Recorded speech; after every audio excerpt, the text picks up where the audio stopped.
Good day everyone and welcome to the show. Today we're going to show you how to use a product that we've talked about a lot in the other show, and it's something that we use to fix things like turn on pop. That's right, you know when you turn on your stereo and you hear the pow and you're like, whoa, what do I do? And we've always kind of explained to you, get this piece. Well, today we're going to actually show you the piece and how to set it up to use in your car. So stay tuned.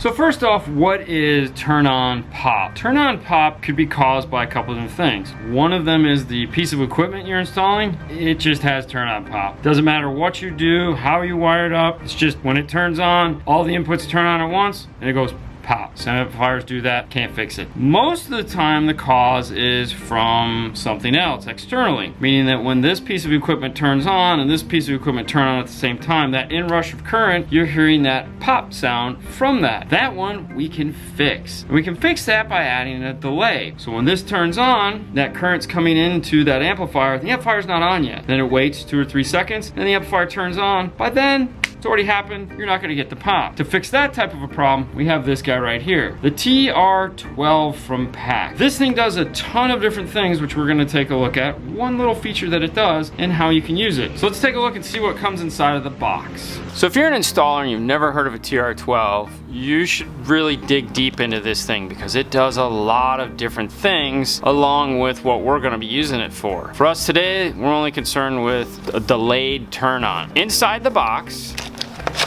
obviously you get an instruction manual. This will give you an overview of some of the features that it's capable of. It'll also tell you down here colors and what they do. So this has a black and a red. The red can be constant or switch depending on what you need it to do. It's not necessarily accessory because you may need it to do something when the car is off. And of course black is ground. And it has pretty much every color under the rainbow for inputs and outputs. We'll get to that once we get to the computer. The instruction manual is designed to give you an overview of different ideas that you can do with this particular product, and of course walk you through some of the software. On the back is a basic relay diagram.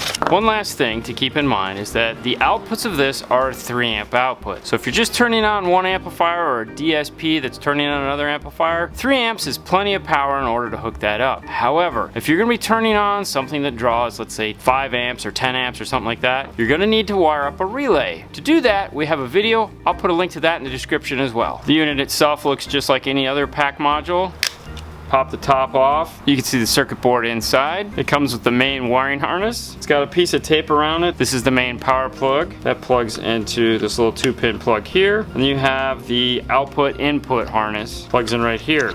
On the flip side, you have your USB input and some LEDs. It uses a micro USB input that is not included in the box. You're gonna need to get one of those yourself. We need to head over to the laptop and we need to download some software. Go to pac-audio.com, and then right over here in the search bar at the top of the page, we'll type in TR12 and enter. It'll show us there is one result. Click on it, click on the image, scroll down to where it says documents and application. Click download, and it'll go ahead and start the download onto your computer. Once it's done downloading, you'll get this red icon right here for it. Once the application is launched, you have input configuration, output configuration, and presets. Presets will be described in the owner's manual we just looked at. Going back to input configuration, across the top here where you see brown, green, gray, purple, brown, black, green, black, gray, black, and purple, black, these are all going to be triggers in order to activate our output. We'll start with brown. We have disabled, constant, or pulsed. In this case, we'll select constant. It's going to show us an image of a waveform. Type is going to be analog. Analog mode configuration. Default is 6 volts. If we're looking at this where it says 6 volts, where this becomes handy, if you caught our video on the TR4, was the accessory generator that looked at the DC offset coming from the radio. That's the 6 volts DC that passes over your speaker line. Well, you wouldn't need this using the TR12. You can set it for 6 volts and it'll automatically generate that remote turn on for you using the DC offset. If you want to know more about DC offset and how it works, check out the video we did on this one. I'll put a link to it in the show notes. In this case, we want to set it for 12 volt. Now we're done with what's going to trigger our device. We'll go to output, and we want to set it down here to delay. Type of output, positive. Initial state is normal. It's going to be triggered by the brown wire And we'd like it to delay for 5 seconds. Over here now we can see the waveform showing you what is happening. Once it's triggered, this is the output here. So now we have it set up when the brown wire is triggered, the blue wire is going to wait 5 seconds and then turn on. When we're done, select send configuration data.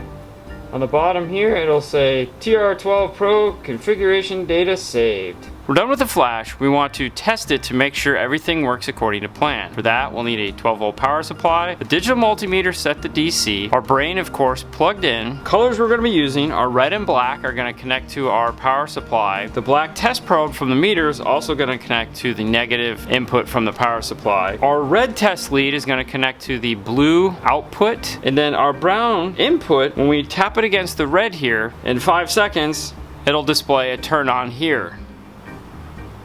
It's connected. I'm waiting.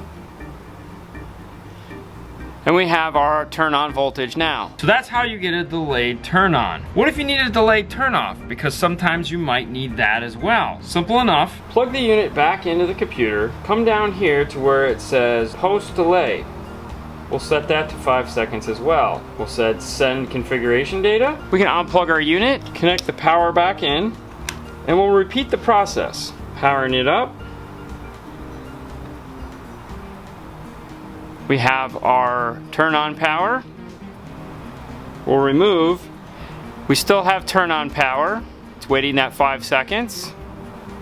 And it's gone. And that's how it's done. So if you're having an issue and you'd like to fix either turn on or possibly add a delay to turn off, make sure you pick up this guy right here. As I said at the beginning, there's a ton of other things this thing does. If you're a Mac guy like me, this is a Windows only software, so you're gonna have to find a friend. I suggest downloading the application and just playing with it and seeing all the other cool things it can do. There's a lot of different things this guy can do. Have fun, enjoy. Fernando. On to the next one, guys.